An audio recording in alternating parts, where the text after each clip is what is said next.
ഈ മഴയും കാറ്റുമൊക്കെ കാരണം സ്കൂളുകൾക്ക് പഠിത്തമില്ല എന്ന് പറയുമ്പോൾ കുട്ടികൾക്ക് ഓണത്തിന്റെ ലീവ് കിട്ടിയതുപോലെ വല്ലാത്ത ഒരു സന്തോഷമാണ്.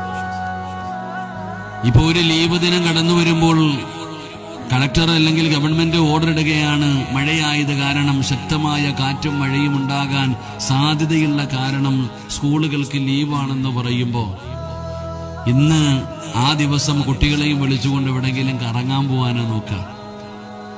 സ്കൂളുകൾക്ക് പോലും പഠിത്തമില്ലാത്തതിന്റെ കാരണം മഴയും കാറ്റും മരവൊടിഞ്ഞു വീഴലും പല പ്രയാസങ്ങൾ ഉണ്ടാകുന്നത് കാരണം കുട്ടികൾ വീട്ടിലിരിക്കട്ടെ എന്ന് കരുതിയിട്ട് ലീവ് കൊടുക്കുമ്പോൾ ആ ഒരു ദിവസം എന്റെ പ്രിയപ്പെട്ട സഹോദരങ്ങളെ, നമ്മൾ വല്ല കടപ്പുറത്തോ അല്ലെങ്കിൽ വെള്ളച്ചാട്ടത്തിലോ അല്ലെങ്കിൽ എവിടെയെങ്കിലും വയലിൽ മീൻ പിടിക്കാനോ കുളിക്കാനോ നനച്ചുക്കേ അപകടങ്ങളെ വലിച്ചു വരുത്തുന്ന സാഹചര്യമാണ് ഇന്ന് കടന്നുകൊണ്ടിരിക്കുന്നത്. കുട്ടികൾ മീൻ പിടിക്കാൻ പോവാ ഈ വെള്ളപ്പൊക്കം നടക്കുന്ന സമയത്ത്. എത്രയോ ജീവൻ പൊലിഞ്ഞു പോകുന്നു, അതിനെക്കുറിച്ചൊന്നും ചിന്തയില്ല.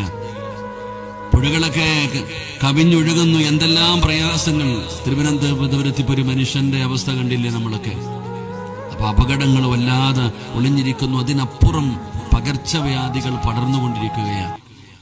ഓരോ രോഗങ്ങൾ ഇങ്ങനെ, പനി വല്ലാതെ പടരുന്നു, മഞ്ചപിത്തം വല്ലാതെ പടരുന്നു, ഓരോരോ പ്രത്യേകതരമായിട്ടുള്ള രോഗങ്ങൾ പടർന്നുകൊണ്ടിരിക്കുന്നു. ആ സമയത്ത് നമ്മുടെ ആരോഗ്യത്തെ നമ്മൾ വല്ലാതെ ശ്രദ്ധിക്കണം.